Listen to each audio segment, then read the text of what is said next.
Please do come forward to the front. There's plenty of room.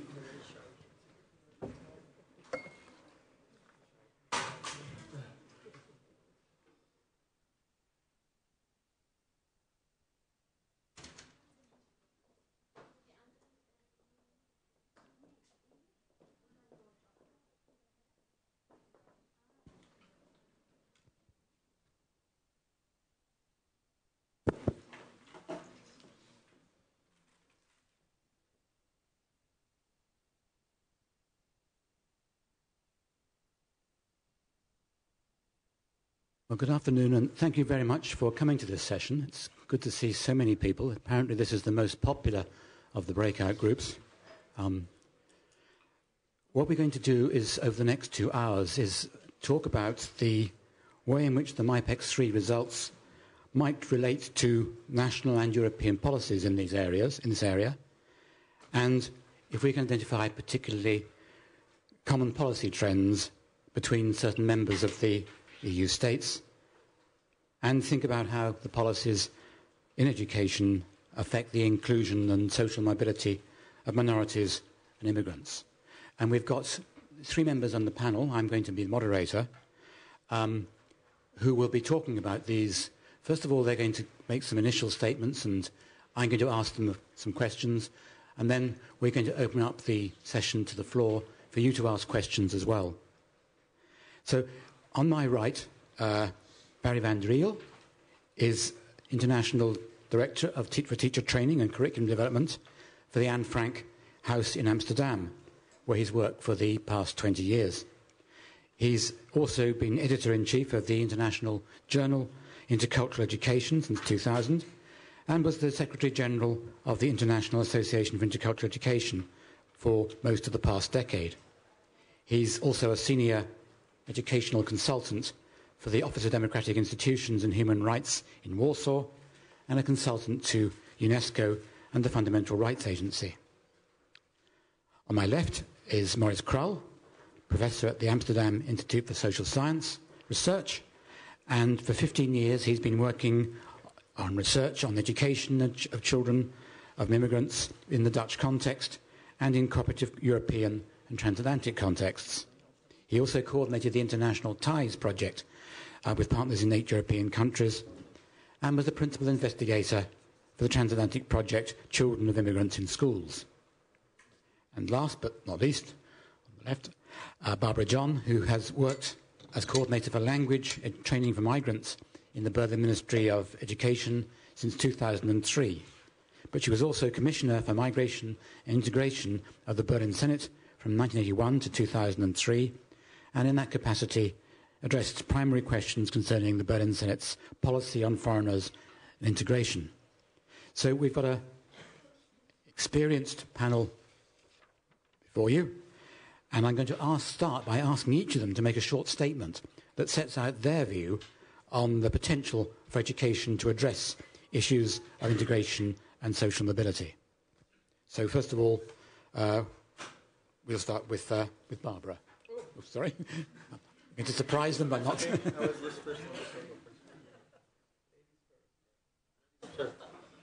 there a mic?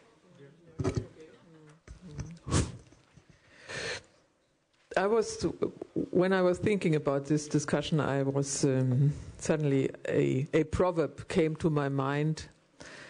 A proverb that tells about the trajectory of immigration and integration success and of immigrants. And the proverb goes like this: immigration means misery for the first generation and bread for the second one. Auf Deutsch, den Ersten die Not, den Kindern das Brot.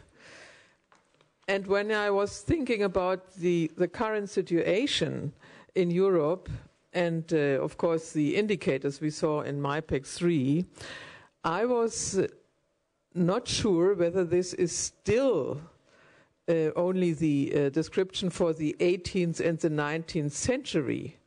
The misery for the first and then bread for the second one.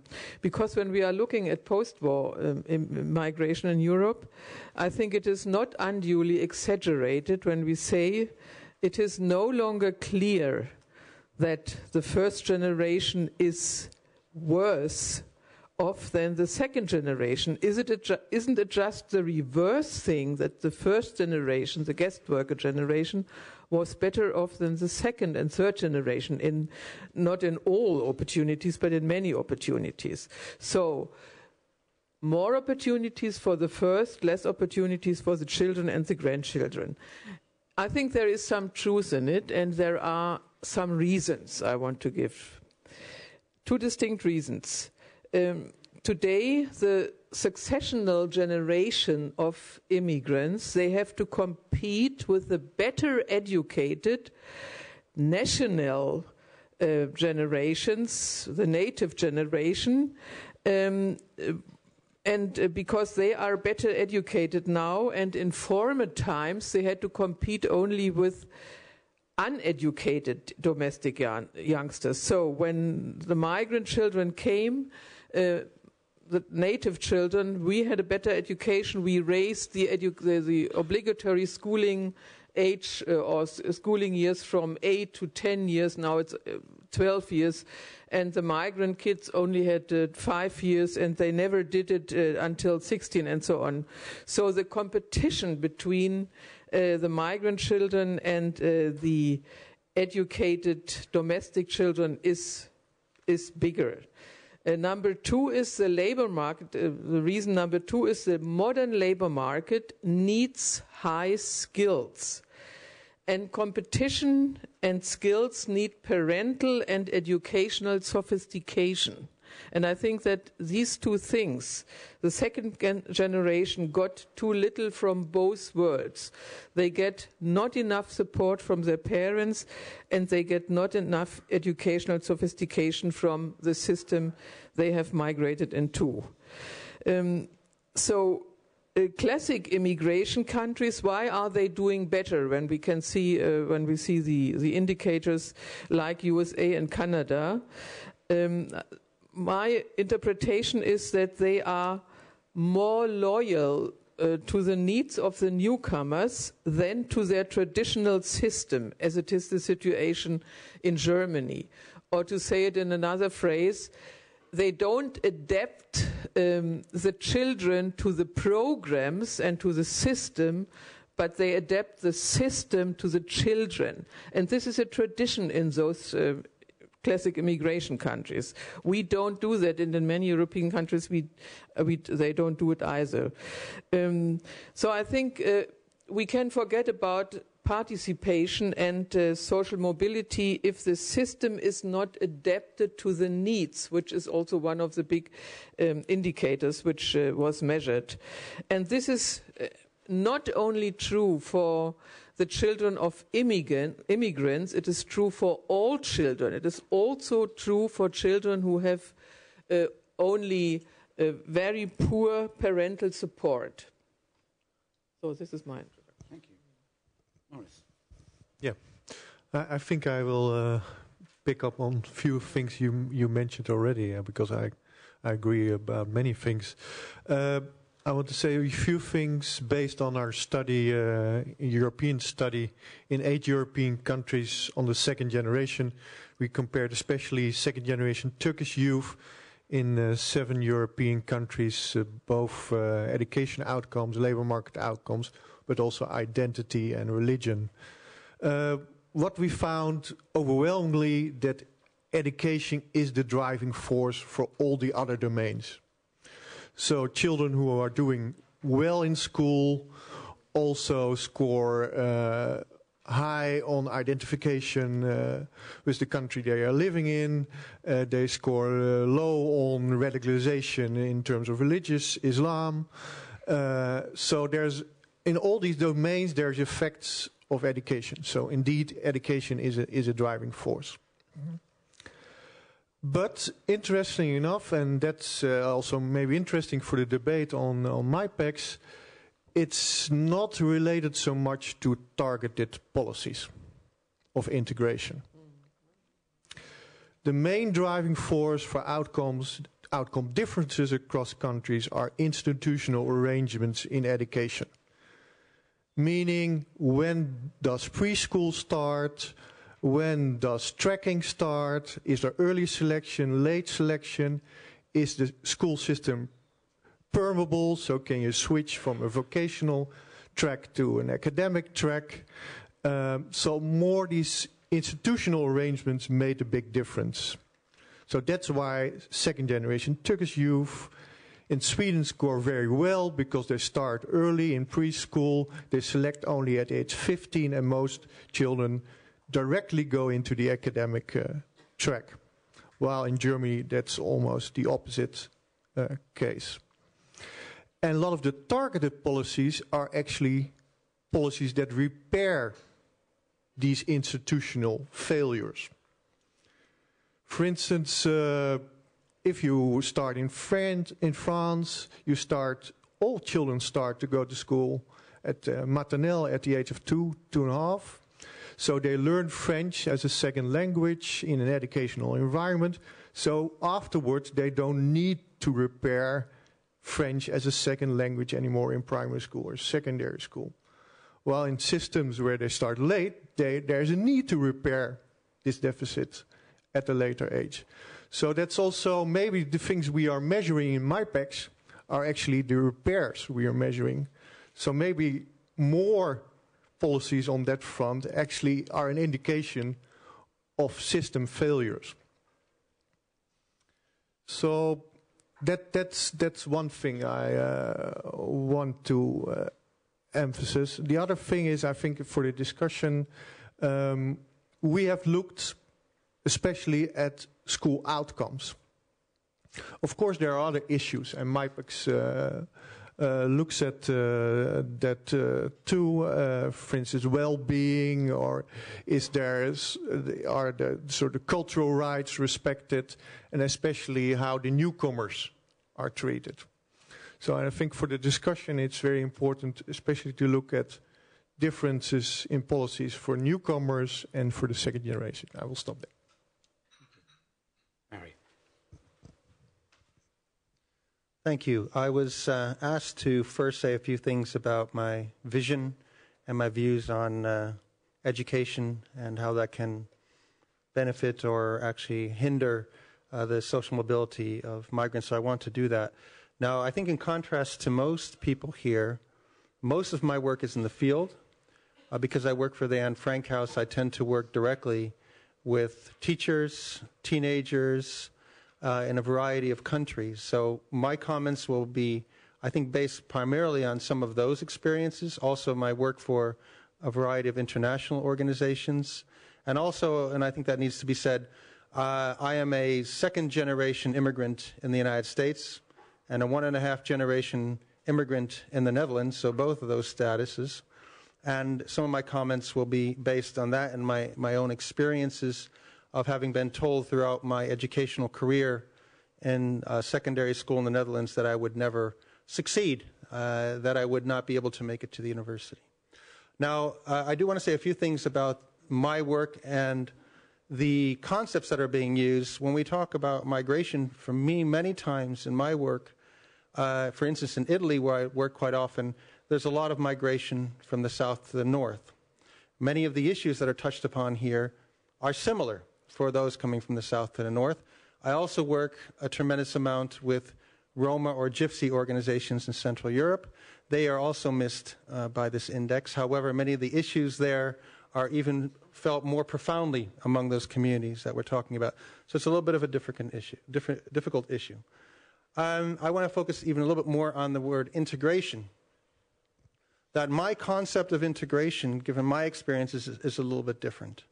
That too often when I see discussions of integration, it's a reference to integration into something that is considered to be monocultural.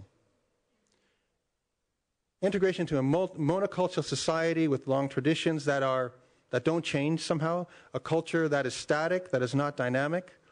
And my own experience has been that what we're seeing, and I think around Europe today and in North America, is that societies are becoming increasingly multicultural, despite the comments by many politicians today that multiculturalism, whatever they are referring to, has failed.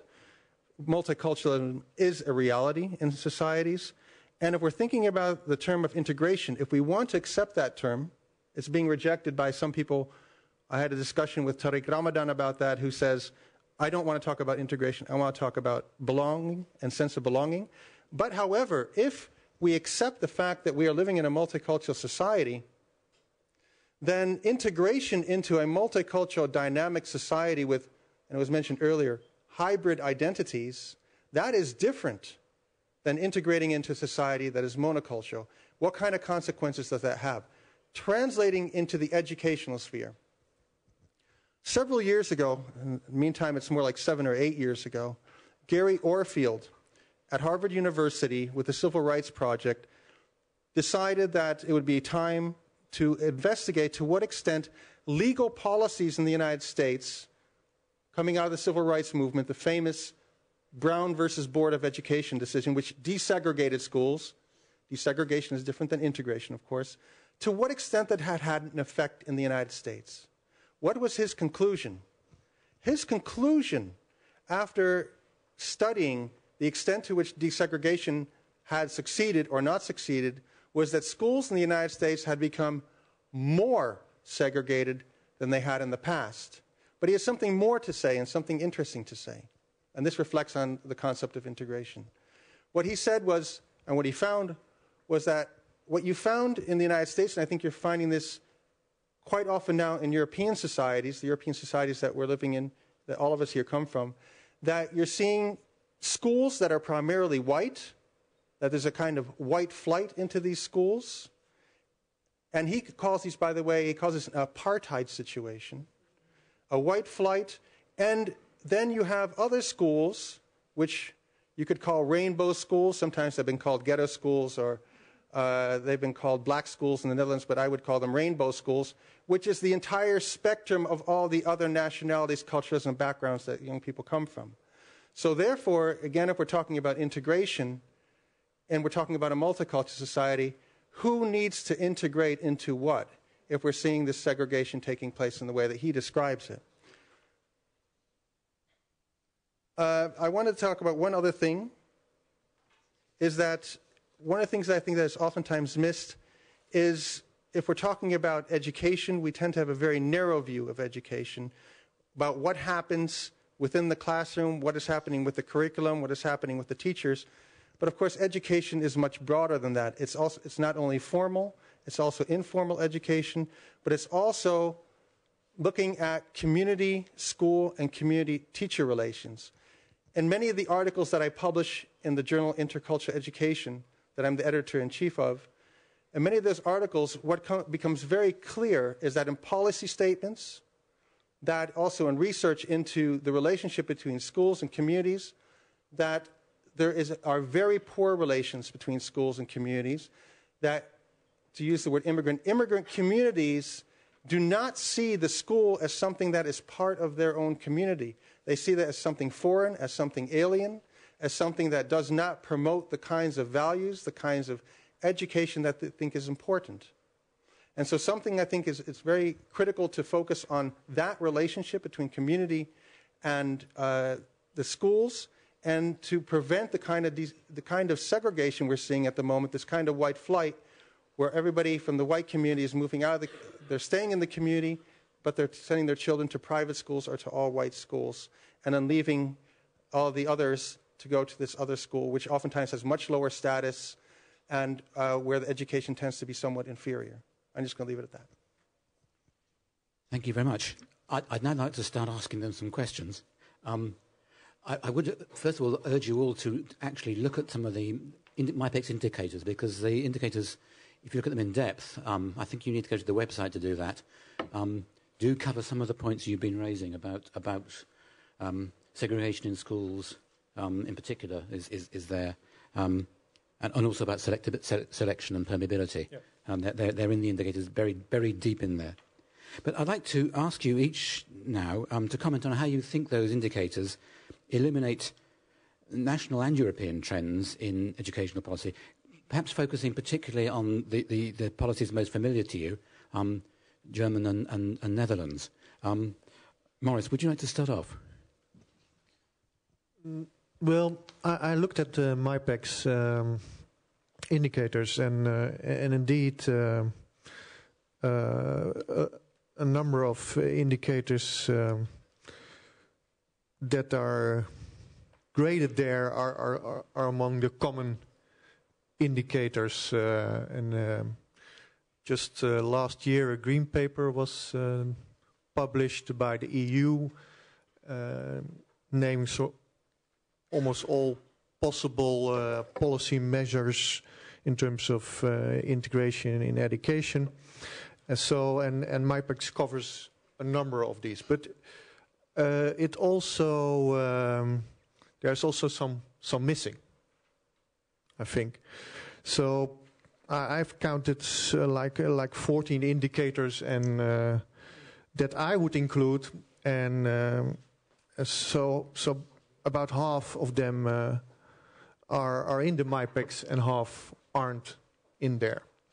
So that's something what I would like to contribute to the discussion. For instance, there's talk about preschool, but does it indicate, for instance, if it's almost a compulsory thing for a country or not? And that's very important. And then I go to the Dutch example.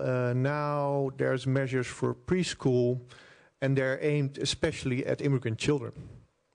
So they go to preschool with other immigrant children for which Dutch is a second language. In France, all children, like 95%, go to preschool. So they are together in classes with children for who French is their mother tongue.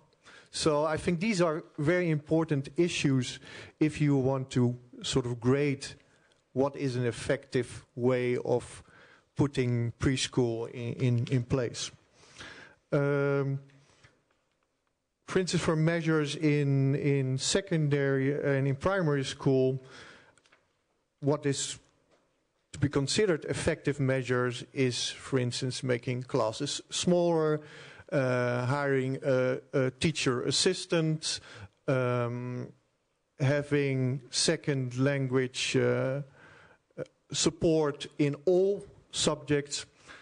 So I think if you really want to grade support in primary school, you have to have indicators on all these things.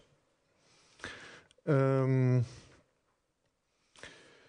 example is apprenticeship. There's in the indicators apprenticeship, whether or not apprenticeships are supported.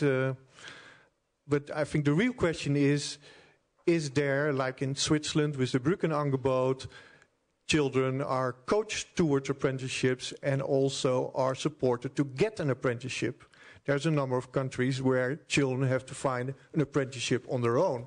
That is the real difference between whether an apprenticeship system works or not. So a number of things, these indicators are mentioned in MyPEX, but if you want to know really, and that's what my ambition would be with MyPEX, and I would really like to work with it, is to connect it if it's effective in terms of outcomes. And then I think you need other indicators.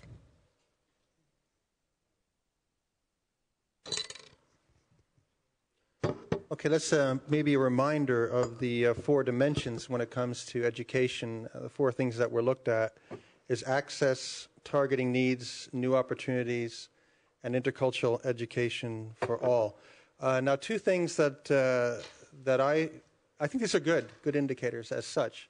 I agree with my colleagues. However, I think that 2 indicators that I thought might be included are the extent to which we're going to call them migrant communities are involved in decision-making processes in, for instance, the creation of curriculum. Now, one, I think, good example or best practice of where migrant communities are involved in creating the curriculum it's in the United Kingdom. Since the British Council is hosting this, I'll say that. When it comes to RE, in the United Kingdom, or religious education. So what happens in the United Kingdom that's so different and that really involves migrant communities in this process of what will actually be used in schools, and this is a policy on the part of the United Kingdom, what it does is it gathers within all local communities religious leaders from different religious backgrounds and religious communities that are represented in that particular area, and they work together on defining and redefining what that curriculum for young people will look like. Now, that's an exception to the rule. So it's a way of showing that migrant communities, immigrant communities are being involved in that process. This is not part of what the indicators are, as far as I can tell. Also, I was looking at the details of government policies, and I saw in very few places that there's actually, they talk about assessment, but they don't talk about evaluating to what extent, this is what Maurice is referring to as well, I think, to what extent these policies actually have an impact, positive or negative, on the communities that they're targeting. I want to also comment on the dimension intercultural education for all. Now, I live in the Netherlands, and I have to admit I was surprised, maybe shocked. Maybe Maurice is not shocked. But having worked in the field of intercultural education for a long time, that the Netherlands scores the highest in the area of intercultural education. At a time when any time I try to use the word intercultural education, I get criticized and saying it's irrelevant, it's something of the past, it's something we don't need, it only separates people and segregates people, where mother tongue education is seen as something negative. Learning one's mother tongue, sustaining one's mother tongue is seen as something negative, that not a penny can be spent towards mother tongue education. So it's rather hard for me to believe that the Netherlands would score the highest. Could also be that the other countries score lower, although one of the issues, of course, is Canada and the United States. Canada has arrangements, policy arrangements in provinces, and in the United States in states, and that varies per province and varies per state, so it's rather difficult to come up with that figure. I do want to say that we sometimes confuse intercultural education and multicultural education. I have nothing against multicultural education, but I think we do need to be careful with the concepts that we use, because multicultural education has been very severely attacked, as I mentioned, segregating people, sometimes even references to ghettoizing individuals. Multicultural education, for instance, let's look at again religious education. What would a policy in multicultural education look like? That would look as follows, where young people who have the right to be educated in the culture and religion that they adhere to, that they would therefore learn, a young person who is Muslim would learn about Islam, a young person who is Christian would learn about Christianity. That is multicultural education. That's very important, that people learn this, that they become secure in their culture and in their religion.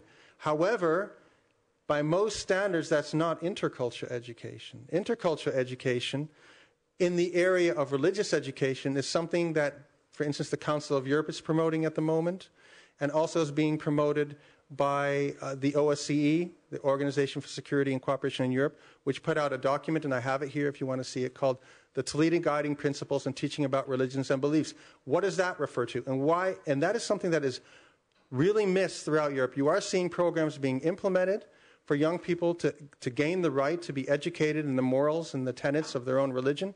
However, what the research shows is that young people have very strong stereotypes and misconceptions and negative views of other religions.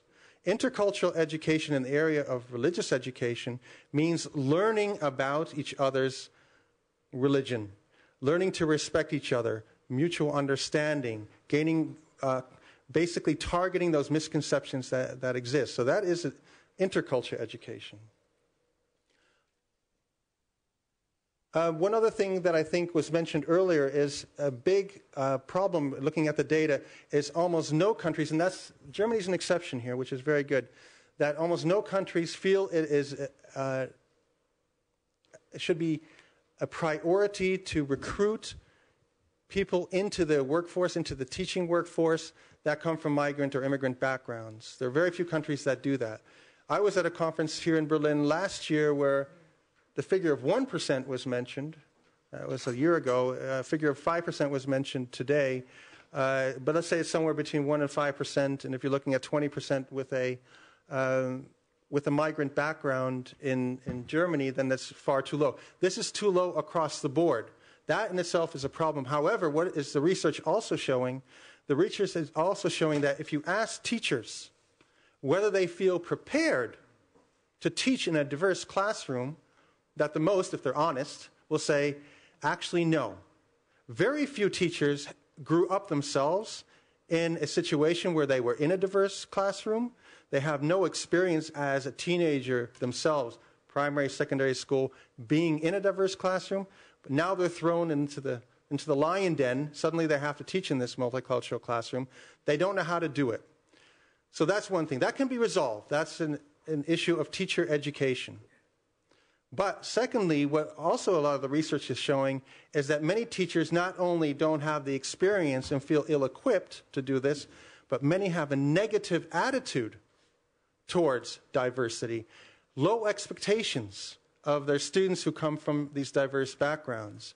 Those low expectations and those negative attitudes, if they are not addressed, are going to lead to, well, let's put it this way. The United Nations says that every child should fulfill his or her full potential.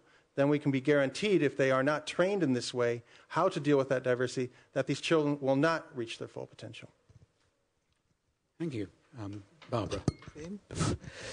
I would like to make some general remarks about the scores. To me, it was very surprising that education scores lowest within the different strands, within the different areas. We do have countries, for example, Sweden, that scores 100 in, I think, labor mobility, Portugal that scores 100 in family unification, which I was surprised about this. But when it comes to education, I mean, we all would think education first. But there are only 5 countries, when you look up the list, that have higher scores than 63. So that's very low. I mean, Germany has something about 40, I think, 43, something like this. And there must be an explanation for this, of course. Why do we scoring so low in all the countries, all European countries? It is a delayed area everywhere. Education is a delayed area everywhere for immigrant children and for children with very low parental support, I think.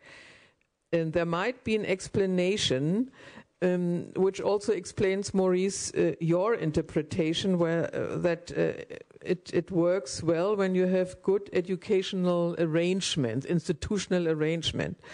And the idea, I think, is the system we have, our traditional systems everywhere there, they will do it. They are accepted systems. And when you have good institutional arrangements, all-day schools, comprehensive schools, early childhood education with low cost or with no cost at all, then this is also good for the migrant children. These institutional arrangements haven't been introduced because of the immigrants. They were there already, but not in Germany. We are the country which still has, we are an exception, which still has a 3-tiered system. You know, when you are 11, you are either not so very shrewd and you are in the middle range, and then you are underperforming and so on. So you decide everything at the age of 11. And we are still running this kind of system, and we know that children with an immigrant background, it is much, much too early for them, because after 11 in the gymnasium, the supporting or repair systems are not working very well. So the explanation I have for the low scoring is the systems in our educational systems are very traditional. They are very conservative. We are thinking in a conservative way about these systems. And a second explanation is we are we have been reluctant to change these traditional national systems. These are also very national systems because of the migrants. They should adapt to the system. We don't change the system for them. We started to change these systems when we noticed that even German children are not doing well in these systems. So we must not expect our immigration countries that they really do a big change because of the migrants. They are doing the changes in spite of the migrants in order to help children, native children. That doesn't matter. I mean, because also every child is profiting from this. But I think this is the way of thinking we have in our countries. Thanks. I could just add very briefly, I think, when Barry was referring to the religious education strategies in the UK, that's religious education rather than religious instruction. So the outcome of that is not teaching Islam in areas where there's a high proportion of children who are Muslims. It's a teaching a range of religions, about a range of religions, not religions themselves. And in terms of the teacher workforce, in the UK now we're recruiting into teacher education. About 11% of teachers are from minority ethnic groups, up from 3% 12 years ago. That's a policy that's actually changed. And Barbara was referring to why the education scores are so low, not merely in Germany but across the board. That's probably my fault, because I probably set the bar too high. These are social constructs that we're talking about, and clearly, when we set these indicators, we had to choose somewhere where we set them. Although, in fact, of all the indicators, somebody somewhere has scored 100 on every one somewhere. If you go down to the levels below the levels of the strands themselves. So someone can do it somewhere. No one has been able to do it everywhere. Can I move on to now ask you if you can see anything in terms of emerging common strands in educational policy towards migrants across Europe as a whole, or across groups of countries within Europe? And perhaps this time start with Barry. Can I just say one thing about religious education in the UK? I think it is an excellent example of the way it could be done. When the task force that created the Toledo Guiding Principles, I have it with me, decided to create this document and to look at how young people were being taught about the diversity of religious belief systems and non-religious belief systems, we wanted to write that the UK was the best practice. However, we didn't want to single out one country, but I think it is something to be looked at also by Germany. The document itself, and I do need to say something about that, was blocked by one particular member state of the OSCE, and that is the Holy See or the Vatican. One of the reasons that the document was blocked from distribution, this is why you haven't seen it, is that there was a concern, and I think this is important to realize. I encountered that concern as well in Bosnia and Herzegovina. That concern is that if young people learn about other religious belief systems, that they will be inclined to convert. So there's a fear of exposing them to different belief systems, really, sir. However, the research, and this is from basically research being done by the First Amendment Center in the United States that looked at this, one particular project in Southern California, and the REDCO project, R-E-D-C-O project, that is especially being coordinated out of the UK, shows on the contrary, if young people learn about other religious belief systems, they're forced to reflect on their own religious beliefs, and therefore they become much stronger usually in their belief system. So it doesn't have that effect that many people are afraid of. Common strands, I think I have to, in a certain way, agree with Bashi. I think what you're seeing across the board at the moment, I think we need to be honest as well.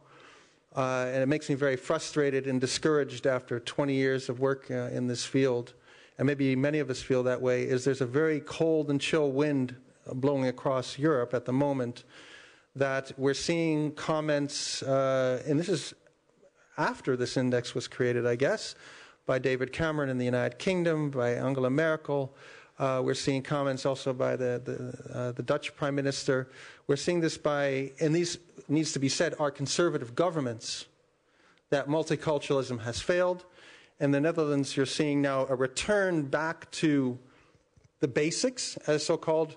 We call it the 3 R's in the United States: reading, writing, arithmetic. Or in Holland, I think it's being said Dutch, English, math.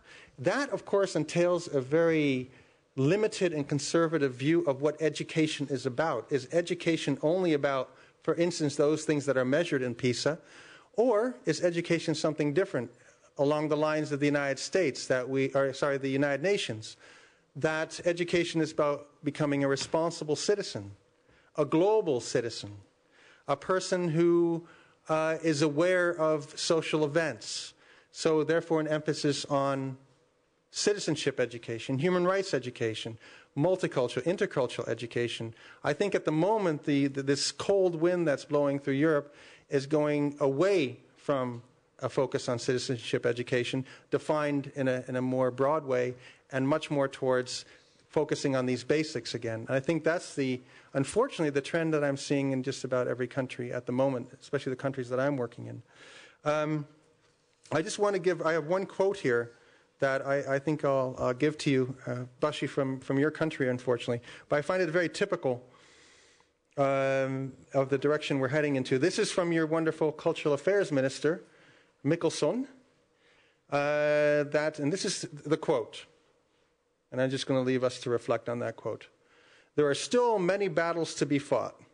One of the most important is about the confrontation we experience when immigrants from Muslim countries refuse to recognize Danish culture and European norms.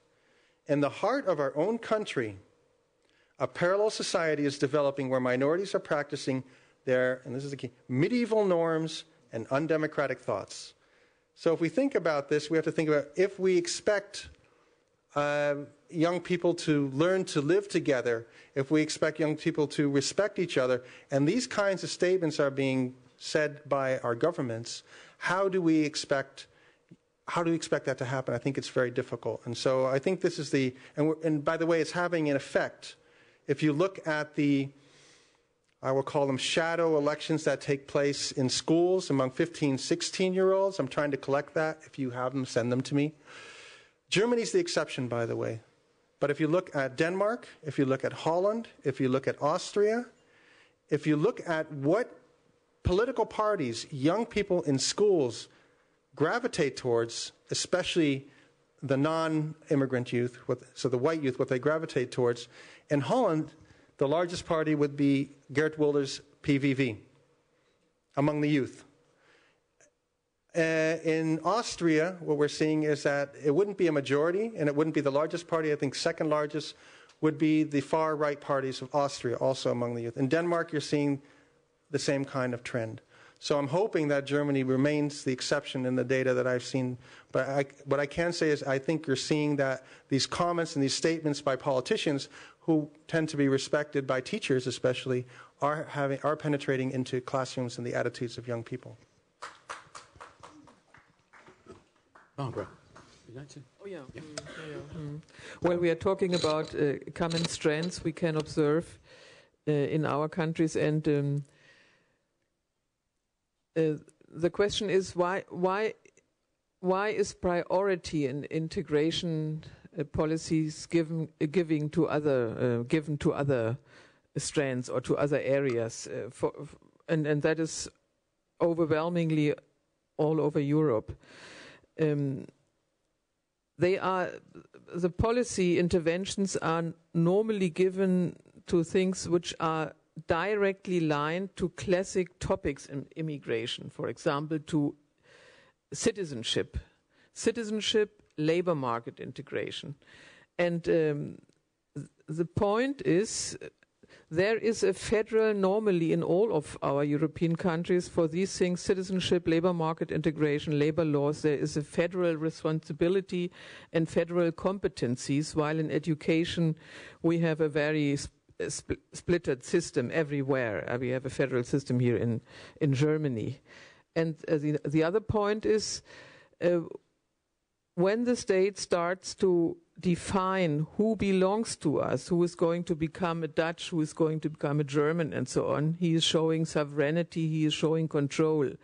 If he demonstrates so many people are working, they are not a burden, they are a success for our society. So this is helping the majority to believe that and to know that migration you are in a winning situation. And therefore I think that these governments normally start with doing these things first. They should be done, but of course education should not be neglected. But there are good reasons to do it. These direct links are more directed towards the indigenous population, are also directed towards the indigenous population. A second point is that educational changes are very slow business, as we all know, because you have to change so many institutional arrangement, teacher training, the tier system, and so on. The structural changes are very, very complicated. And just to introduce early excellence or children or young child education and make it not cost anything is also very expensive for our states, and therefore it takes a much longer time. And since we started, as I told you before, we first thought of equal opportunities, labor market, probably equal rights, citizenship, and then we noticed that there is a second and third generation that needed better integration. Therefore, it took such a long time, and we can see it everywhere. There is no exception in Europe. Okay, I think that the tone of the debate gets a bit too pessimistic, so I will be optimistic. And I will be truly optimistic. I think what we also have to keep in mind the demographics, especially in our big cities. And you see, of course, that this issue of integrating children of immigrants into schools started in primary schools, then in secondary schools, and then the issue moves on to higher education. So at the moment, now in the Netherlands, for instance, a quarter of the second generation Turkish youth, Moroccan youth, study in higher education or already have a higher education diploma. So a quarter. So there's a big part that is successful in education. And this is true for many European countries, not all European countries. And this group starts to form sort of first elite within their communities.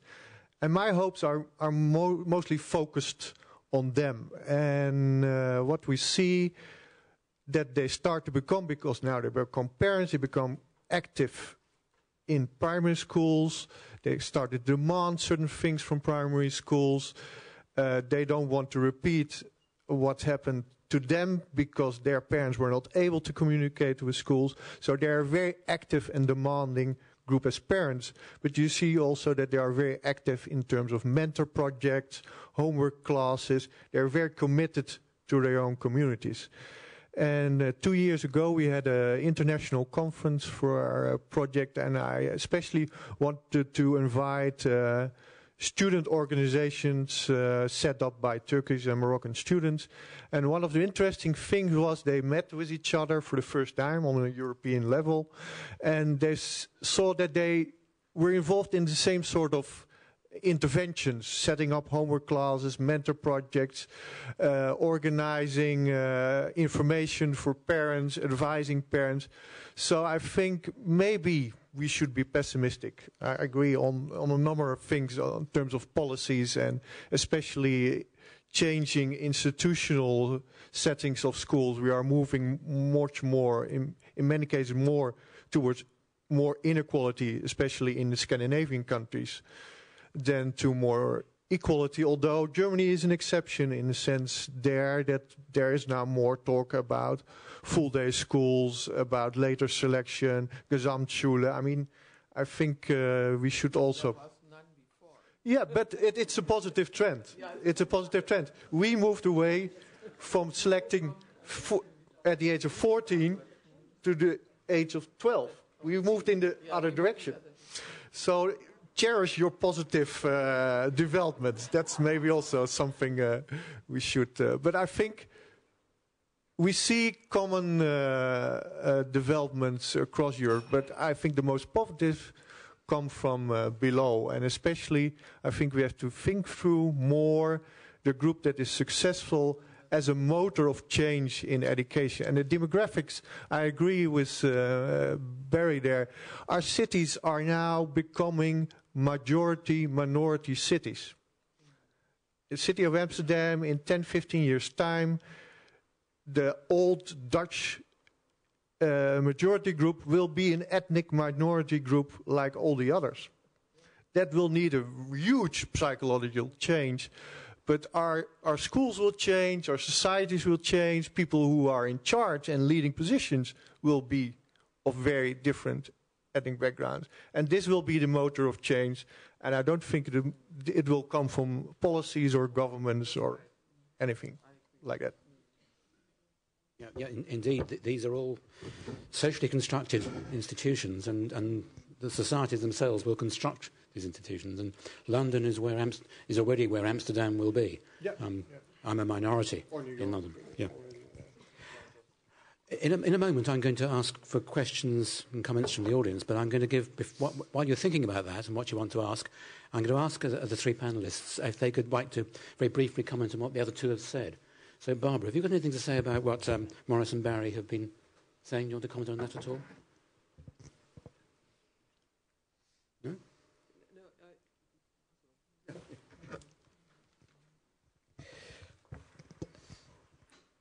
Well, I agree with Maurice that the agenda for a better participation, it will be set by a better education system, no doubt about this, but it will really be set by those who are successful and who are in a growing way successful. When I started to be the commissioner here in Berlin, only 20% of the migrant children, they got a school certificate.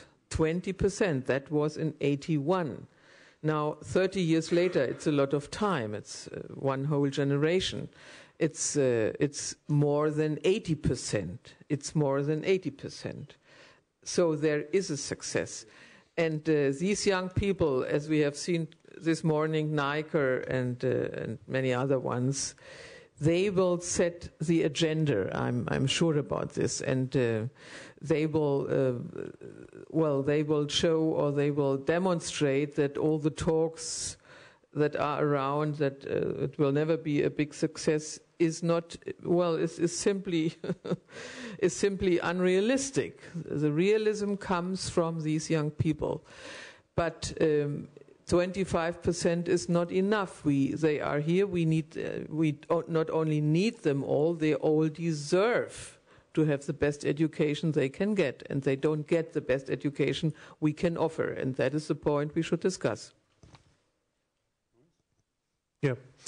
Well, I want to comment a bit on some of the issues Barry raised about, especially on the group that's not discussed much yet, the old majority group. And you mentioned that the Geert Wilders party is the biggest party among secondary school children. Actually, he's not for primary school children.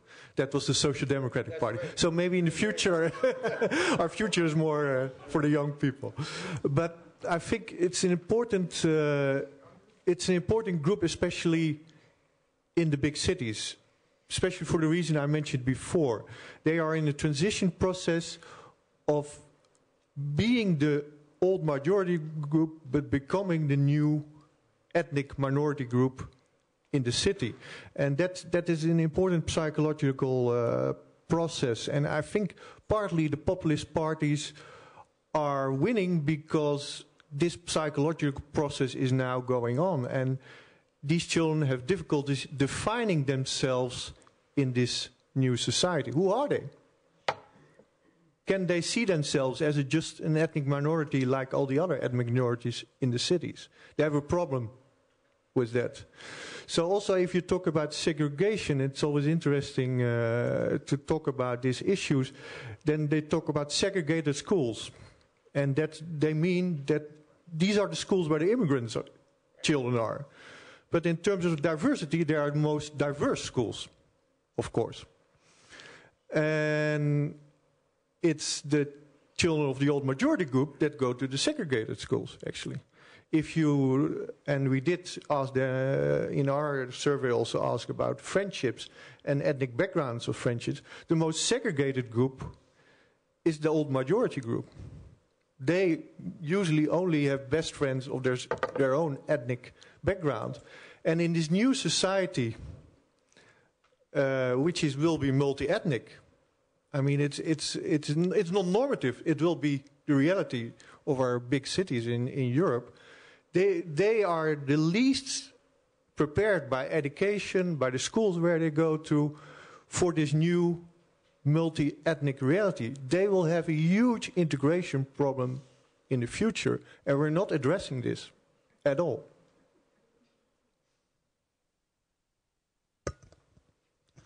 Yeah, I think that there's not much difference of opinion here, and I think during this entire morning and afternoon, I think that there's a large degree of agreement. By the way, I find that very comforting, because in many situations where I now appear, I find myself very much in the minority. So I'm happy to be here in that way. A couple of things. One is, you're absolutely correct, Maurice, that you always speak of the glass is half full. I always thought that the glass is pretty much empty at the moment when it comes to the opinions that, the public opinion in any case, on what young children from migrant backgrounds bring with them with regards to social capital. So you're definitely more optimistic than I am. But I think we need to reflect for a second also on what is happening in the major cities, and some of the comments I'm hearing that people talk about reverse racism now, that racism is oriented towards white people. And you are hearing this more often. I think that if you look at the microclimate of a classroom and what's happening among the young people, that can indeed be the case in that very microclimate, where you have a school with 90% children who are from a minority background, that somebody who is white might feel very uncomfortable there. However, let's remember that the word racism has a power dimension to it. So who are the teachers? Who are the head teachers? Who is creating the curriculum? Who is creating the policy? That is not these young people, and it's not their parents, and it's not their community. So I think we have to be careful with also this wind that I'm feeling at the moment, that people like me, are the victims of racism. The second thing is on how expensive early childhood education is. I'd say that early childhood education, implementing that, a lot of this started in the United States with the so-called head school program, which has been shown to have a great effect, and is also now being taken on board by Roma or Gypsy organizations as a way to prevent an initial gap from taking place in educational attainment. That it's actually cheap if you realize how much better young people are prepared to be integrated into the educational system and to reach their full educational potential. So I would say that it's something that we have to move towards, this early childhood education, because it saves society money. It also brings in another issue that has, I don't think, been mentioned at all today, gender issues. That with early childhood education, Belgium 2.5, I think there are a couple other countries at 2.5, although poor kids, I mean, it's very young. But what it does is it frees up women to join the workforce. Also, women from migrant backgrounds to go into the workforce. So I think in that way it also saves money. Let's also realize, if we look at gender just for a moment, I don't want to go into depth, maybe somebody here would want to do that, that the best performing at the moment in the United Kingdom, the best performing subcategory of young people are girls from an Indian background, so they actually have an immigrant background, they perform better than any other category, unless that's changed in the last couple of years. So I'm just going to leave it at that for the moment. Yeah. Okay. Well, over to you now, and I can see 1, 2, 3, several hands. What we'll do is we'll take a couple of questions at a time. Who? Over there. Yeah. Also ich kann gut Englisch verstehen, aber ich frage lieber auf Deutsch, es fällt mir leichter. Ich habe eine Frage an die Herren aus London und aus Amsterdam. Ich komme sehr oft in Schulen in Kreuzberg und Nordneukölln. Muss ich das erklären für die Leute aus London? Gut, und da, also der Unterricht ist auf Deutsch, ist klar.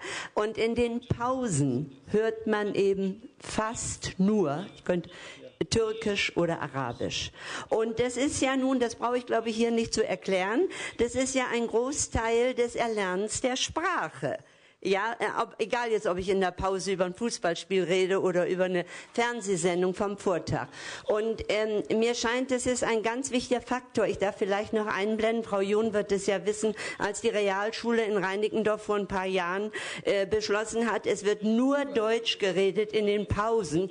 Wer sich als Erster aufgeregt hat, ja, im Fernsehen war unsere werte Claudia Roth.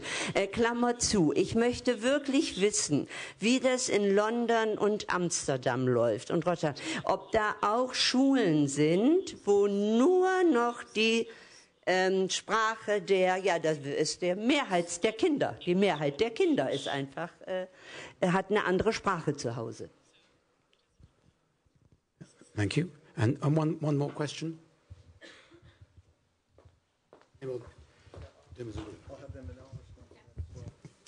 Okay, thank you. Well, I have actually a couple of comments and questions. Well, coming from the Czech Republic, I have to come up with the issue of Roma. And to say that everything you're saying here about immigrants is almost 100% applicable not to immigrants in the Czech Republic, but to Roma, and including, obviously, the German achievements in the educational system, which we have the same. So we also have to decide at 11 what to do with our kids, and they have to do the same. And but what I wanted to say, I think this is a good opportunity to see from the point of view of the right-wing discourse how essentializing it is to speak about Muslims. Because, I mean, the idea of Muslims does not provoke that many emotions in the Czech Republic. But if you come up with the question of Roma, there you go, you know. So, I mean, this is something that can be deconstructed in media as well, you know, because today Muslims, tomorrow Roma, yesterday Irish or whatever, all these combinations are all the time present. But as far as education is concerned, first of all, as you probably know, we do make this mistake of segregation of the Roma children at a very early age with the consent of parents and so on. But what I wanted to ask here, and also we had the same thing about young people supporting right-wing parties, which to be a extreme right-wing in the Czech Republic means you're against Roma, not so much against other races and so on. And so this is the trend we have, although we don't have actually that many, or the number of Roma did not change. It's not like, you know, sometimes in these immigrant countries there is this feeling like, best illustrated in these words, Britain is full. You know, we are full, we can't manage anymore. But here nothing changed, yet the discourse about them became, and it becomes really physically violent. But then the two things I wanted to ask. First one is working with parents, because from experience of people who adopted Roma children, which is a very rare case that someone does that, but what they did and tried to actually put them into the education system, the problem is not only that teachers, as you said, either share prejudice or are powerless, but that parents come to school and say, you know, I don't want my children to go with Roma in the same school, number A, and then B, also one of them openly said, I am a racist, my child is going to be a racist, and you can't do anything about it. You know, so it was like an open declaration of war. And finally, I just wanted to say that I'm very much against this division, multiculturalism, interculturalism. In my opinion, it became almost like today when you use the word multiculturalism, you should be almost ashamed of yourself. It's almost like saying something about pedophiles or something similar, you know? I mean, I'm not saying that you do that or that it's the effect of your activity in this world, but I just wanted to say, like, when you look at Canada as being a country with an official policy of multiculturalism, there's no segregation of the kind. On the contrary, the number of inter-community marriages is on the rise. I think it's more the problem, or also to quote Baubeck, who said, if multiculturalism was the wrong answer, what was the question that you asked? You know, so this is something also that I wanted to put as a debate, because it seems to me that then people who actually are against this idea of sharing public space, either at school or in politics, you know, have alibi to say, okay, now we are going to spit on multiculturalism and make our voters feel safe, and we'll come up with something they don't essentially understand to cover this. I'm not saying that you are doing that or that you implied it, but I just wanted to maybe to try to discuss that a little bit. Thank you. We'll answer those two questions first, and we'll come back to you for more. Playground. I think I'm going to ask Maurice to comment on Dutch playgrounds. That mostly I work in countries outside of the Netherlands. That my own personal experience, having lived in Brussels, for instance, for 3 years until a couple years ago, was that I was working with something called the Evans Foundation, which tends to fund intercultural education, and I was one of their jurors, and I went into schools to ask schools to what extent they were promoting intercultural policies in those schools, or multicultural. There's a lot of confusion in the terms. And some of the schools that I went into said, well, you know, we really changed our policy. We no longer punish kids who speak French in the playground. We just discourage it at this point in time. It shows a little bit as to what the policies still are in a country like Belgium at the actual school level. Now, obviously, when children who are from a minority background speak their own language, they feel comfortable speaking in that language. They feel secure and safe and comfortable in that language. This is what we all do when we're somewhere. It's not surprising. However, what I see lacking in also my conversations with the teachers and with others in the school is, did you ever discuss this issue with the other students, that this is something that might occur on the playground and in the cafeteria? Rarely, rarely. There are some initiatives I've seen in Canada, in the United States, where they have a retreat before the school year begins, for 1 day or for 2 days, where the teachers and the students and some of the times the parents get together and talk about issues like bullying, issues like exclusion, and issues like this, using your own language on the playground. Obviously, if you're white and you don't have a migrant background and you hear students chatting, that you might feel a little bit excluded. But I think this is why it needs explanation. Do you want me to address the other questions or pass that on? Let's do it. Yeah. Yeah, the playground. Well, first of all, I think in all these issues you have to see the bigger picture. And we also asked issued about language in our survey, about, well, I already told about friendship groups. And some of the issues you see in Neukölln or in Kreuzberg are part of that bigger picture. Because what we saw in our survey in Berlin with the second generation Turks, that there are much more inhomogeneous Turkish friendships groups than in other cities. And so it also goes back to some of the tracking. If you look at secondary schools, if you are already tracked into vocational tracks in Hauptschule, where there is a high concentration of Turkish youth, and if you are living in neighborhoods which are highly segregated, like Neukölln, then of course the concentration in schools is much bigger of one particular ethnic group. In other cities in Europe, this is much less the case. So you are in a classroom, not only with other pupils of Turkish descent, but from Moroccan descent, from Suriname descent. You cannot speak Turkish with them. So it's also, it's also an indication of what you have created in your policies, in your housing segregations. So to only talk about this is a problem, okay, that's it. I'm not saying that you shouldn't discuss these issues, but you have to keep in mind the bigger picture, why this is happening. If you are in a school where half of the children are of Turkish descent, of course, Turkish is a major language in communication. What do you expect? I mean, and to fight it is almost impossible, I guess. And you're saying it is impossible. Nobody has been able to stop it, of course, because they feel it's their neighborhood, their shops, the Turkish shops. The school is also Turkish in a way. So why don't we speak Turkish? I mean, this is what you have created in a way as society. And just you asked about London schools. Well,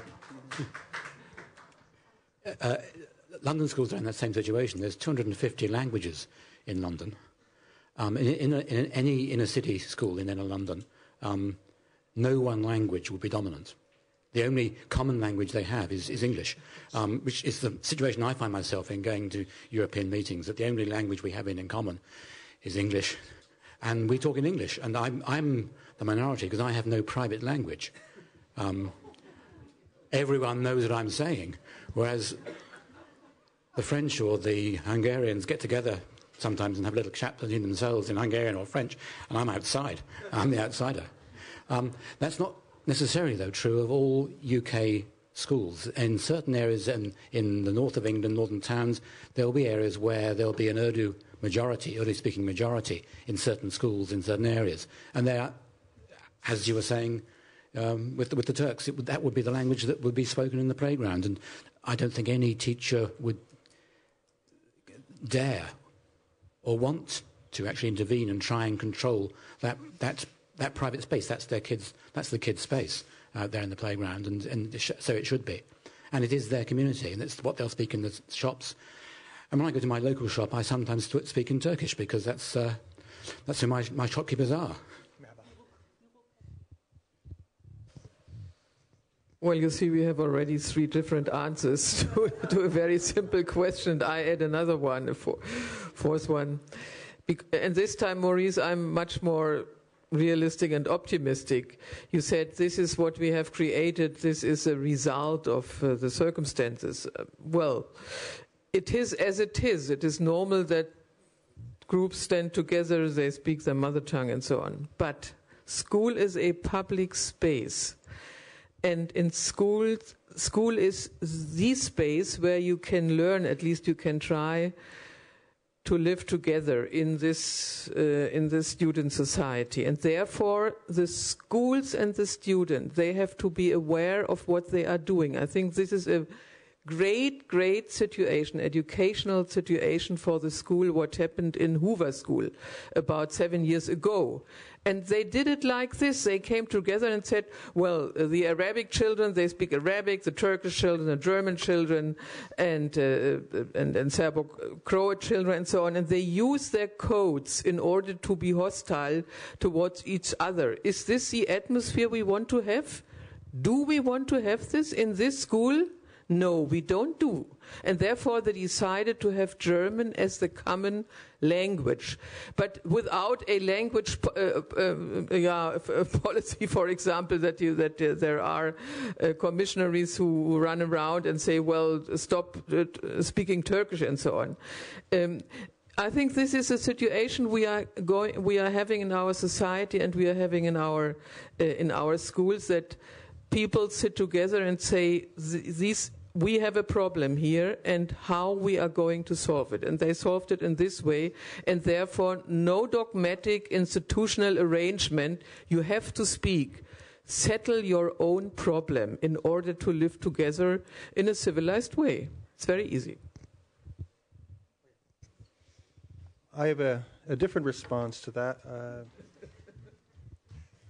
I'd say it's about time that Turkish gets introduced, at least in an experimental way, in schools as a subject, that Arabic gets introduced as a subject. Why do we have that Chinese is suddenly being talked about where we don't have very large numbers of Chinese in our classrooms? Turkey, I think, is, thank you, Bashi, the sixth largest economy at the moment in Europe, growing 10% a year. We have large Turkish populations. You see, for instance, in the United States, where there was a lot of hesitancy at first, but then Spanish started getting introduced into schools as a subject, even in California, where there's now officially one language. But who are taking these classes? It's not only Spanish speakers, but many English speakers that are taking these classes as well. And their parents telling their kids that they have to learn this language because it's important and it's going to be important in the future. So I think on an experimental basis, and there'll be a lot of resistance to introduce these subjects into the classrooms, it also makes the communities, the Turkish, Arabic communities, Moroccan, etc., feel as if their language and their culture is being taken seriously. That's what I was talking about earlier. Now, one last thing is that I don't know if anybody's ever heard of this book that makes me a little bit upset, but I find it very fascinating perspective, by Beverly Tatum in the United States, and it's called "Why Do All the Black Kids Sit Together in the Cafeteria?" That was the question. But the answer was interesting. The answer is that she thought it was a good idea that young people should self-segregate. Why? And I don't agree with her totally, but I can see where she's coming from, and I think that's important to realize this as well. The perspective from people who have a background where they are given less status, where they're not quite familiar with their language, their culture, their history. She's saying, and she's referring to African Americans in that case, that these children need to know about their culture. They need to know about their communities. They need to know about their religion. And that can only happen if they sit together, talk together, and be together in those kinds of situations. It's something at least to think about, even though I have my issues with it, especially if you're thinking about learning to live together. Should we move on to the second question? Yeah. We'd like to start with that. The centralization of Muslims.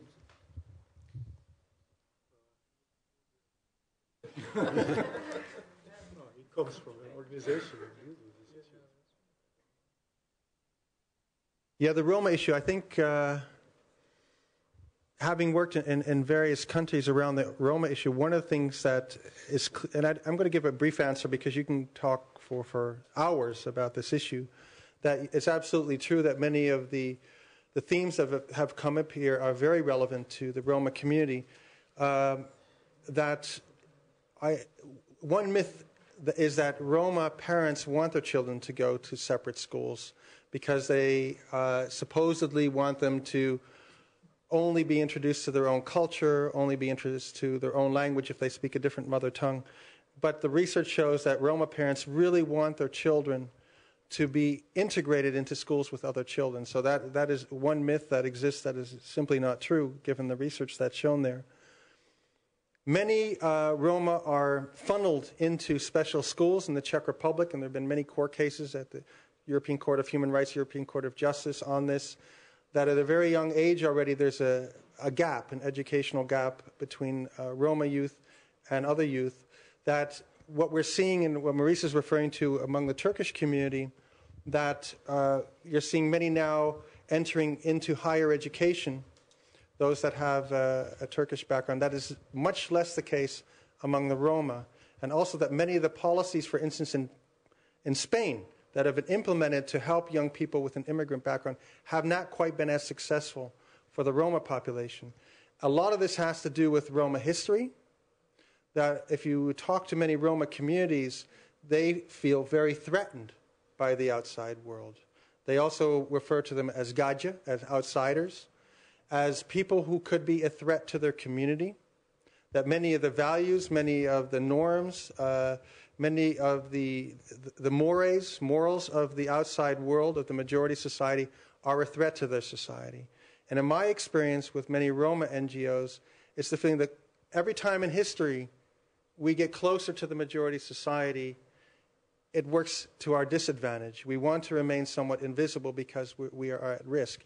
I don't know if people are following the news right now. There's some atrocious things happening in Hungary with the Roma community, where members of the Jobbik movement have surrounded one or more villages because they want to prevent crime, and their way of preventing crime is to keep these parents and these children in their homes, and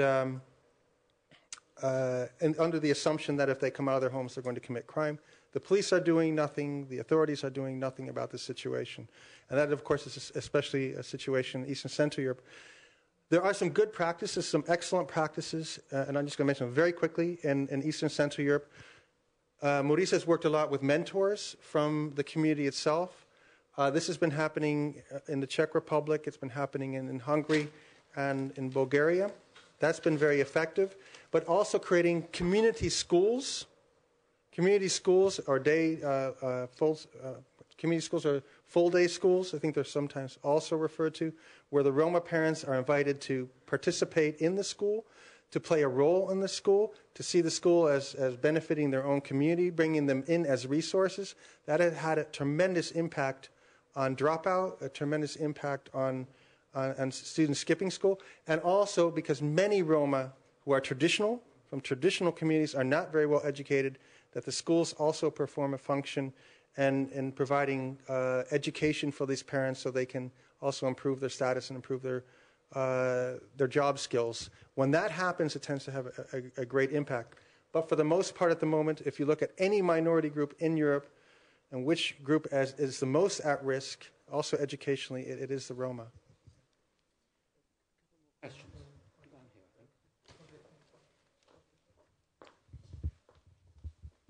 Thank you. The right of children to speak the mother tongue, whether it is in the playground or, in summer school, it is their human right according to United Nations Convention. So we can't even discuss that, actually. And I was in Bradford last month, visited a school where children can speak 3 languages simultaneously with each other. English, primary language, Urdu, and then Punjabi, because most of the children were from Punjab. So I think there is no hindrance for children to speak many, but when the state start telling them don't do, our school start telling them, then they would do it more. So I would tell you don't do that. Anyway, I think that in all this discussion before lunch and now, we forgot 3 very important things. One is that I personally, as an NGO activist, do not notice the appreciation in European societies for the contribution we have made. Absolutely. You never hear anything, what good we do, it's always what bad we do. And the second thing we need is we must de-link integration and migration. These 2 things do not, they don't work together very well. They're 2 different issues. And that is why putting them together, I think, is a big mistake. And the third thing is the role of the media. Whether it is education, whether it is anti-racist policies, as long as the media says and does and writes what they do, I think integration will be impossible to achieve in European context. Having said that, I have a couple of questions to Barry, because he works with interculturalism. What do you think about the teacher training education we have nowadays? Because it's lousy. I made a little survey in Denmark. Most racist attitude come from teachers themselves, not from the students. And I have also seen an example like Barry gave, where teacher practically discourage students to go to law school or to go to higher school and say, your father is a greengrocer, why don't you go and join his shop? So I think this is very, very important. And then I think that when you come to curriculum, in my country, Denmark, in gymnasium, they have introduced a book on Islam, which starts with Osama bin Laden. Now, when you have this kind of curriculum books, what do you think that children will learn from?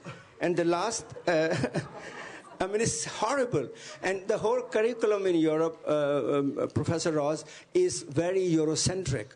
If it's not inclusive, it will be difficult. The last thing I wanted to ask Barry is about the role of the private school. I'm confident that if the school system in Europe does not live up to the condition we have now and the variety and diversity of ethnic groups, then more and more ethnic groups are now opening their own community schools. And I think that in some way it's good, it gives comfortable feeling, but it's also very bad because it does not help a better integration with the majority. So I think it's very important to think about that. Thanks a lot.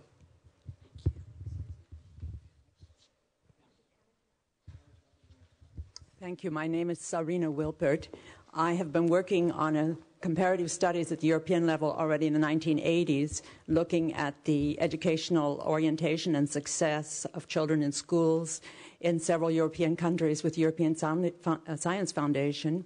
And I think what's missing to a certain extent, because you asked about the indicators, is I would say the problem with the indicators is that they're not comprehensive enough. I didn't study them. I didn't have time to study them. So I have to say this very superficially. I'm not here to make a criticism of it. But what I'm missing is historical analysis of the school systems and then the data on the schools which show where the different groups are in the social mobility, educational mobility patterns. Then we can understand the indicators you've used. Because the indicators, without knowing each context, because they are very different from country to country. And my comment on Germany is that I agree very much with Frau Jon's comment, and I think everyone here sees the German system as this very special tripartite system. But, in addition, we have had tremendous socio-economic restructuring, and the schools only started to change a year ago here, talking about change. We have had a Hauptschule, which was not valued by anyone, including the teachers and the directors, and certainly not the parents of the children that were in that school, nor the children themselves. They knew they were dropouts before they dropped out because they had no chance of educational or apprenticeships. So people would say, why don't these children want to become apprentices? The apprenticeships have been going down since the middle of the 80s and only starting to rise a little bit the last 2 years. In other words, we have polarized German society, and this is where I see you, right, with the demographic change, and I want to change the picture of immigrants as well and show, as my colleague from the Humboldt University, Mrs. Fortan, who spoke this morning, she knows very much about that particular percentage that is being successful, and they are going to bring big change. I agree. There's 15 to 20% that are going to be in the images in the future, in journalism, in culture, in the universities. They are going into these fields. But we've polarized, we've created an ethnicized underclass here. And this is the problem with urban centers in Germany. I would say most of the urban centers is where the greatest clashes, and it's because we have actually denigrated, we have ascribed meaning to first, when I first started doing my research, to the Turkish and Arabic and Roma children, and then to Muslim at that time, and then came Islam in the intervention time, and then Islam is the reason for all of the problems to a certain extent that their parents have, the wrong values. And I have studied this now for such a long time that I have seen that that's why we find those who are successful among Turkish people, even who are successful educationally, either in high school or in the university, who may decide to leave the country. And I have met them at international conferences saying, thank God I left Germany early enough because I managed to succeed in the US or in the UK. So I'm just trying to say Germany has missed an opportunity in the public to change the public discourse. And that's where I think we need diversity education, but not only for the teachers, because the teachers are creating the stereotypes. And when you talked about language in school, et cetera, the problem is the native languages have been devalued. And we've seen they're right at the bottom of on the scale of evaluation. I went through this myself. I'm American, but lived most of my life in Germany. My father was a Mexican immigrant. At 10 years of age, he was not allowed to speak Spanish on the school grounds. impact. He didn't want me to learn Spanish, et cetera, and I think that, this is devaluing world languages and world cultures like Turkish and Arabic. It's strange. Germany's missing an opportunity. So there's a lot of work to be done in the media as well. We cannot see education independent totally of the public discourse, and unfortunately the teachers are most impacted, and it would really be a big mistake to think now that there isn't the opposite kind of reverse racism. That is not reverse racism taking place. It's a polarization of society where people say, finally, if they're not going to take me and my family and where I come from, then I am very proud to be who I am. It has nothing to do with reverse racism. And this is the wrong vocabulary. I'm sorry that I had to give my... But I... You can go on. Thank you.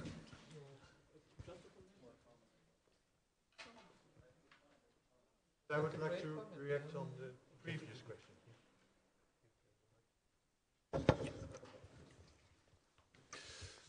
I want to react on your remark on schools that are founded by minority groups, and I see also some of the dangers you mentioned. But I'm in the advisory board of one of the foundations in the Netherlands that started as a Turkish student organization, actually. Set up mentor projects, homework classes, and now they have 4 schools, and they're spreading all over the Netherlands in a very fast tempo. But they decided not to have a Muslim school, which you can in the Netherlands. They didn't decide to focus on a sort of Turkish school. In one case in Amsterdam, they worked together with the Montessori group, and especially said, well, we know we will have a lot of pupils of Turkish background into the school. We think that especially for Turkish children, Montessori is a very good pedagogical device for the children. But they aimed from the very beginning to be a mixed school, and because they work a lot with things like excellence, about doing special projects, after-school projects, robotica projects, media projects, they attracted a really diverse student population, and they could have easily set up a school for vocational education, of course, which seemed to be a logical thing to do, but they on purpose decided to go for the academic track. So they are a gymnasium. So I think there are strategies in a way, and these are clever innovators that you can avoid sort of the pitfalls, but bring in a new element into education. And I myself think they are the biggest innovation in education in the Netherlands at the moment, with their school concept, with also their way of involving mentors and homework and contact with the parents. And they do a lot of things that other schools want to do but not succeed to do, reaching out to parents. For instance, the issue of speaking Dutch or Turkish in school, they can discuss this much more easily with the pupils and the parents than in school in Neukölln. So I think it can also address issues which are problematic in other schools. So I see it, again, maybe I'm an optimist, but I can also see the positive developments there. Can I just add something? Because what Maurice just told us so highly is not possible in Germany, because these schools in the Netherlands, they get the money from the state. The money follows the children, and that is something which is very good, because then you can have autonomy. You can really become a school in the area, an area school involving the parents, involving the other organizations and so on, becoming an integration center. And I would like to see this here, because then we can ask a question, whom does the school belong to? It belongs to the students, to the parents, to the teachers, to the community, and not to the school administration. And that makes a different school. So when you say it's innovative, yeah, but we don't have this innovation here, because fight for it. We do. Just in the UK, we have a rather strange situation. We have church schools that were historically funded by the church. The state took them over. The state funds them, and we had Jewish schools. Recently, we've had a situation where someone has said that they're Jewish and gone to a Jewish school. The chief rabbi has said that they're not Jewish. They got the wrong bit somewhere. But the Supreme Court has ruled that if they say they're Jewish, and that they can't keep them out. And because we have Christian and Jewish schools, we've had to allow Hindu schools, Muslim schools. And again, they cannot control their admissions policy on purely a faith basis, which is an interesting situation. But most of our schools, minority supplementary schools, are schools run by the communities themselves in the evenings and the weekends, where they either supplement the national curriculum or they teach about the particular culture or religion or language of their community. Right, some more questions. Do you want me to? Sorry, do you want to? Yeah. Sorry. He had some specific questions for me about the private schools. There are quite a few private schools in the UK that, for instance, have been organized by Muslim parents from the Muslim community. It's quite easily arranged in the United Kingdom. It's quite possible, because many schools are semi-private in the Netherlands, for grassroots initiatives. This is what we're talking about, grassroots initiatives, and they're very important for those to take place. And in Denmark, it's very difficult to do this. In Norway, it's almost impossible. Germany, very difficult.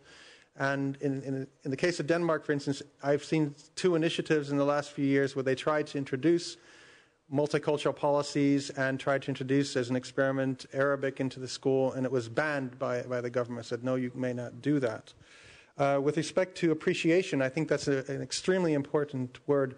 I was in Turkey, in Istanbul last week, where I met somebody who had emigrated back, or he was second generation, to Turkey, very upset with what had happened in the Netherlands. He said, you don't realize what my father sacrificed to build your country, working on the assembly line with all the stress and the difficult work conditions. You know, we, our first generation and the second generation, are helping you build your country, and yet you're criticizing us for not integrating. You know, it's like basically, how dare you do this? So I think you're correct that appreciation is not there. The media, I travel a lot.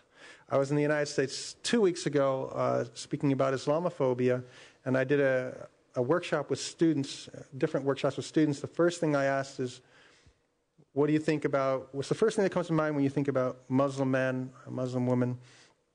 I had so many of these negative words that they associated with these terms. And then I asked them, the next thing is, where did you get that information from? Is this something you learned in primary school? No. Secondary school? No. None of your textbooks. Is this something you learned from your parents? No. Is this something that you learned at the university? No. Where did you get your opinions and your negative views? And they said, the media. So, and then there's also been some work done on because you're referring to Muslims primarily, how are Muslims portrayed in films, in movies?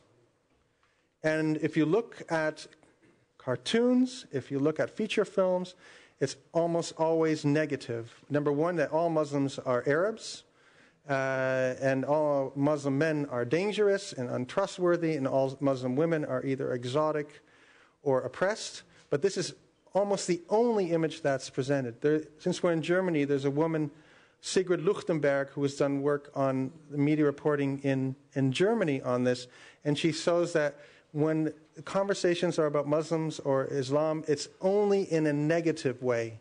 Just like, and I'm going to bring it into the school, one of the big problems in schools for parents who are from Turkish background or any immigrant background, and you're seeing this across Europe, that when the parents are called into the school, it's because their kid has a problem. So they associate schools with their kid having a problem. It's never to call them in for something positive. Then teacher training education, there's, of course, a distinction between pre-service and in-service education. So the education that takes place in preparing teachers and the education that takes place after teachers have actually taken on this role as a teacher. Now, in many countries, there is almost no opportunities. I think Germany is an example of that, where teachers have the opportunity to go into further education. That might have changed in the last couple of years. I don't know. But in most countries, that's very difficult. So they're not going to have the possibility to be educated about diversity issues. Pre-service education, which takes place in higher institutes of education, which takes place in universities, is a different matter altogether. But if you look at many of those materials, you'll see that and this is where it gets subtle, when there are discussions of us, it's about our Christian heritage, whether that's made explicit or not, Christian history, not Islamic history, not the Middle East, not other places where immigrants come from. And this comes out of the data, and I think I need to go back to the data, that if there is any kind of training for teachers in the area of intercultural, multicultural education, it is purely optional. Nowhere, as far as I know, is that mandated. Is there a government statement saying, since we are living in a diverse society, a multicultural society, every person who wants to be a teacher has to be exposed to this? One example, and then I'm going to hand it over. In Northern Ireland, there is an initiative at the moment, and there's some problems. There have been some problems in the past in Northern Ireland between Protestants and Catholics, that even having teacher training candidates or pre-service students visit, if they're Protestant, visit a Catholic school and talk to people in a Catholic school, it already changes their attitudes. One visit of one day can already make an impact on them because they are forced, after that day-long conversation with people, the interaction, which is so important, to start reflecting on their own biases and their own stereotypes. But oftentimes, even that is missing. So that direct contact is important.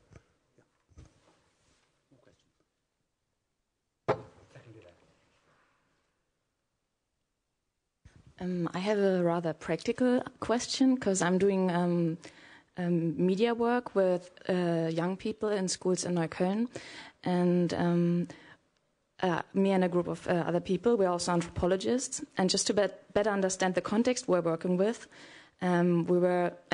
because our task is to get the potential of these young people, we were asking actually students who already went through school and are in university now or are self-employed with an ethnic background about their experiences in school and why they actually managed to navigate the German system. So I was asking them about tricks, what they actually managed. So about specific situations when they had to achieve more than their German counterparts in school, and what were their strategies. So with asking them what they actually did, I tried to get my work better done, and I would ask them questions like, what would you tell a teacher to be a better teacher? So what can I do to be a better teacher, especially in contact with people with ethnic backgrounds, or ethnic minority backgrounds? So one of the things that really came up a lot was empowerment classes. So they said, look, in my biography, I had this moment when I got aware. And this is what most people said. Within their biography, they had a certain point where they went through a process of self-awareness of being an ethnic minority in Germany, of being discriminated structurally and all these things. So, and then actually realizing I have to overachieve to actually achieve something. So within our group now, we were discussing of including empowerment into our curriculum, and it's really difficult to discuss, should you do this or not? Because if you do it, you reach the hand and you discuss these issues of ethnic identity, of situations when you are discriminated against and what you can actually do, find out strategies. But on the other side, you are victimizing a whole social group. Just asking you with your experiences, what would you recommend? Should you get into this? Or on the other side, be aware that then you are actually victimizing a whole social group. I'm asking for experience with these issues. I mean, victimizing in the sense that I'm saying you are a minority, you are discriminated. You have to find strategies against this. So actually, I'm telling them you are a minority in this state. And I think most young people I was working with, they are not aware of this. of being an ethnic minority group within Germany and being actually discriminated. So am I the one to tell them and raise this awareness of, or am I victimizing or not? What? They are like around 12, 13, 14, around this group. Hello. My question is about public discourse and social acceptance of the issue discussed and of upgrading rainbow schools. It is science shows that or at least in some cases, that it is good for the children to stay together until 14 or in their schools and shouldn't be separated to different school forms.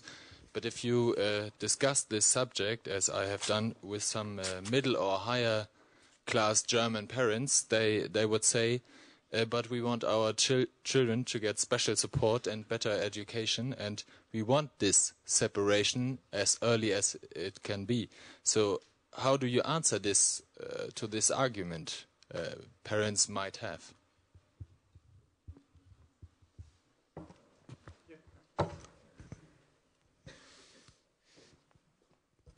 Well, of course, implicit in this idea is that that there is, if you make a comprehensive school, that those you described, this group, that's the group that will lose out, that will lose something.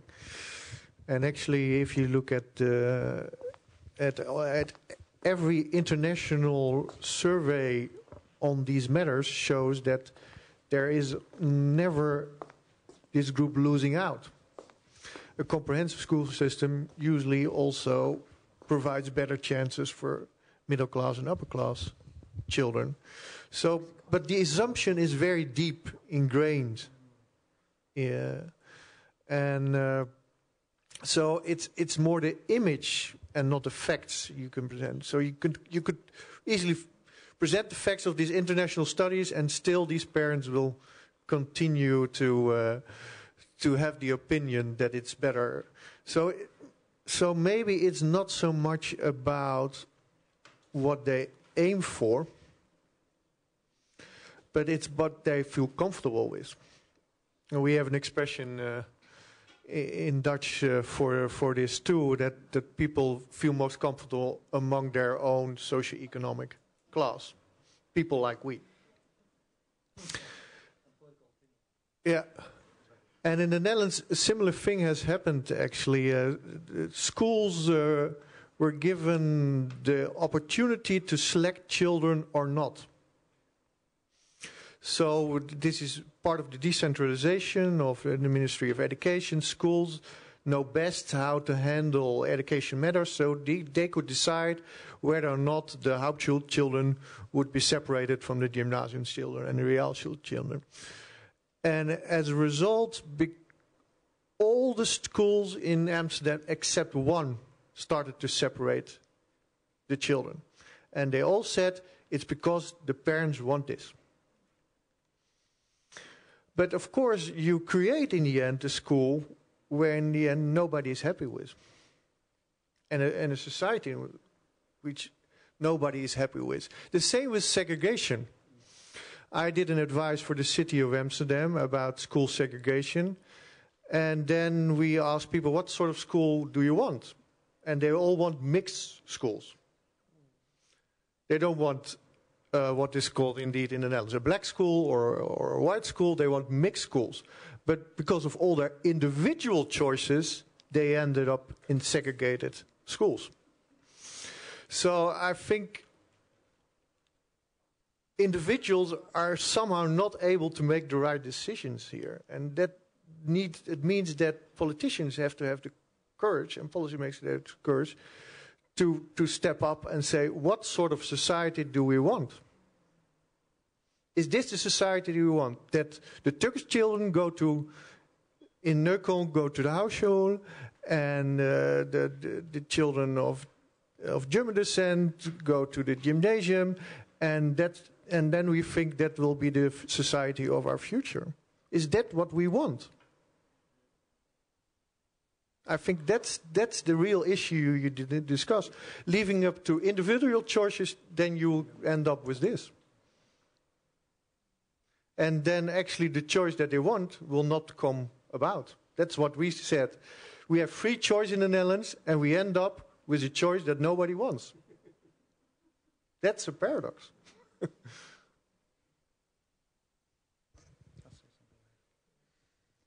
I think that you touch on a really key issue here.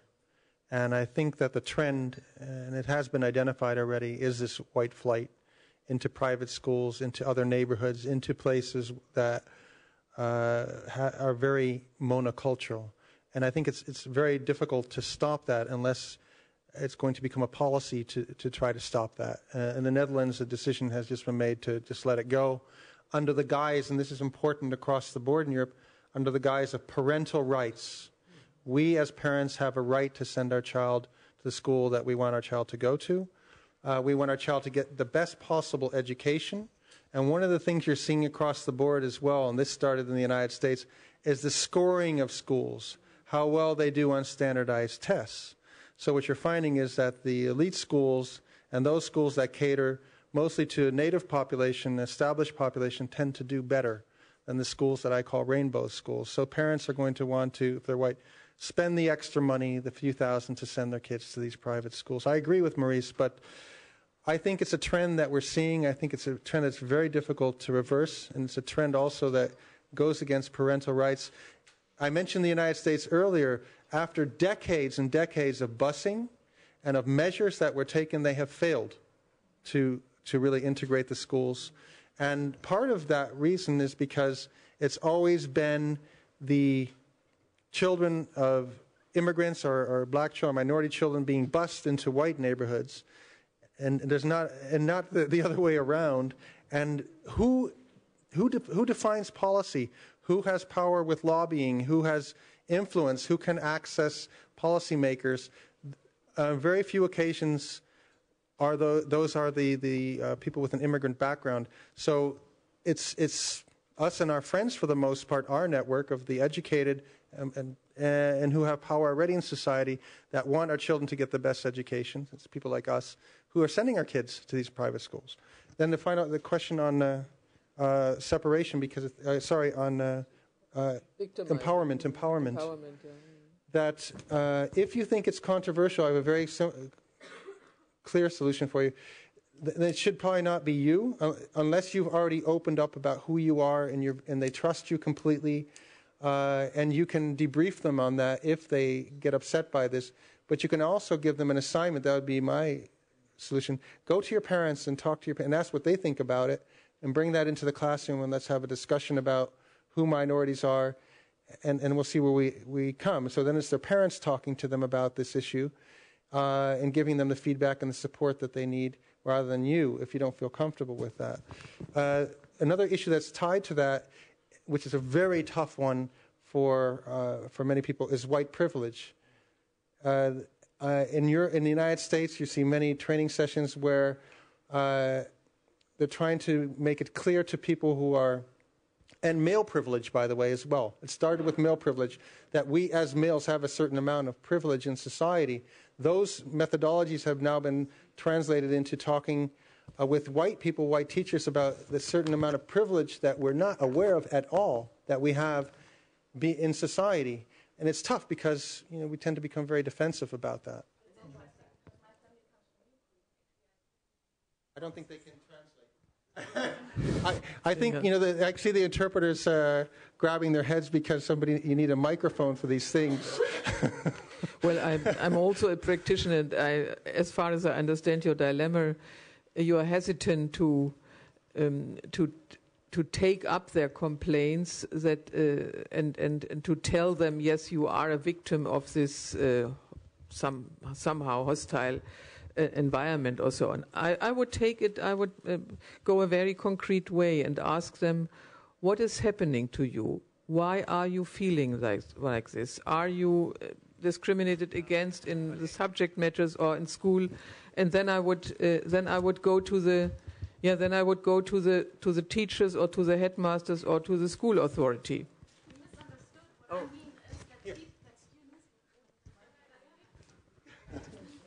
I think The problem is, what I mean is that I realize that students rather don't reflect that they are an ethnic, that are discriminated. It's rather that they say, "Oh, I'm stupid. I can't learn this. I'm not capable." But it's and this is a problem because it's rather that I constantly hear Turkish people are just cannot perform as well as Germans, or they are stupid, or they are not behaving well. They are aggressive, kind of. And what I try to say is that this is a discourse, So shall I go via? But I would suggest what I always do in my class, actually, with a new group of students.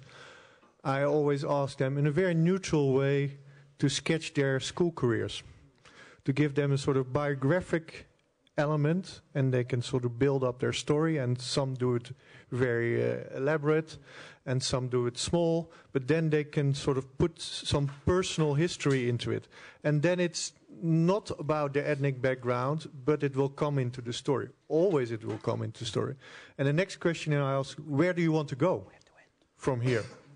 You're a student here, but what are your ambitions? What are your goals?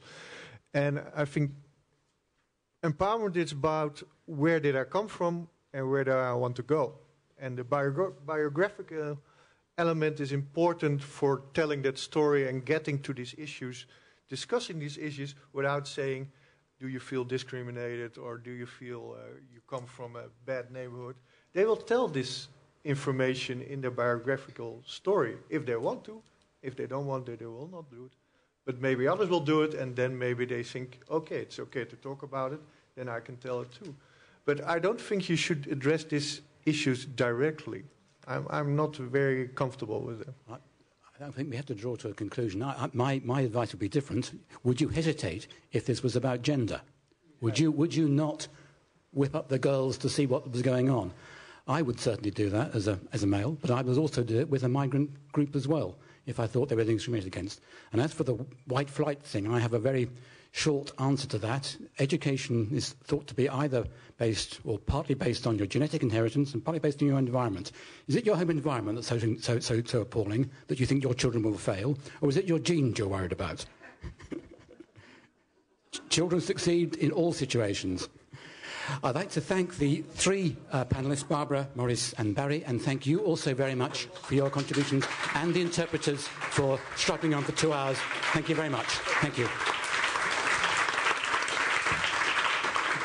There's now a short break. We're coming back here in 25 minutes' time, but there's refreshments downstairs. Thank you.